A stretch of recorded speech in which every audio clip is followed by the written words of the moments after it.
News first ಲೈವ್ಗೆ ಸ್ವಾಗತ. ನಾನು ವಿಜಯ್ ವೀರಪ್ಪ. ಮೊದಲಿಗೆ ಹೆಡ್ಲೈನ್ಸ್. ಸರ್ಕಾರ ಕೆಡವೋಕೆ ಬಿಜೆಪಿ 50 ಅಲ್ಲ 100 ಕೋಟಿ ಆಫರ್ ಕೊಟ್ಟಿದೆ. ಸಿಎಂ ಸಿದ್ದರಾಮಯ್ಯ ಬೆನ್ನಲ್ಲೇ ಶಾಸಕ ಗಣಿಗ ರವಿಕುಮಾರ್ ಹೊಸ ಬಾಂಬ್ ಸ್ಫೋಟ.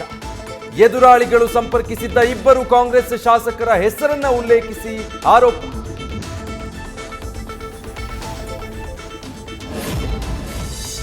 ಮುಡಾ ವಾಲ್ಮೀಕಿ ಹಗರಣದಲ್ಲಿ ಪ್ರತಿಪಕ್ಷಗಳ ಆರೋಪಕ್ಕೆ ತಿರುಗೇಟು ಕೊಡೋದು ಸಮಯ ವ್ಯರ್ಥ. ಬದಲಿಗೆ ಜನರಲ್ಲಿ ಸರ್ಕಾರದ ಇಮೇಜ್ ಹೆಚ್ಚಿಸಿಕೊಳ್ಳೋದು ಸೂಕ್ತ. ಡಿಸೆಂಬರ್ 2ಕ್ಕೆ ತುಮಕೂರಲ್ಲಿ ಬೃಹತ್ ಗ್ಯಾರಂಟಿ ಯೋಜನೆಗಳ ಮಹಿಳಾ ಸಮಾವೇಶಕ್ಕೆ ರಾಜ್ಯ ಸರ್ಕಾರ ಪ್ಲಾನ್. ಕೆಕೆಆರ್ಡಿಬಿ ಅನುದಾನ ಹಂಚಿಕೆಯಲ್ಲಿ ಹೊಸಪೇಟೆ ಕ್ಷೇತ್ರಕ್ಕೆ ಭಾರಿ ಅನ್ಯಾಯ. ಬಿಜೆಪಿಯ ಮಾಜಿ ಶಾಸಕರು ತಂದ ಹಣದಲ್ಲೇ 1.5 ವರ್ಷದಿಂದ ಕೆಲಸ ನಡೆದಿದೆ.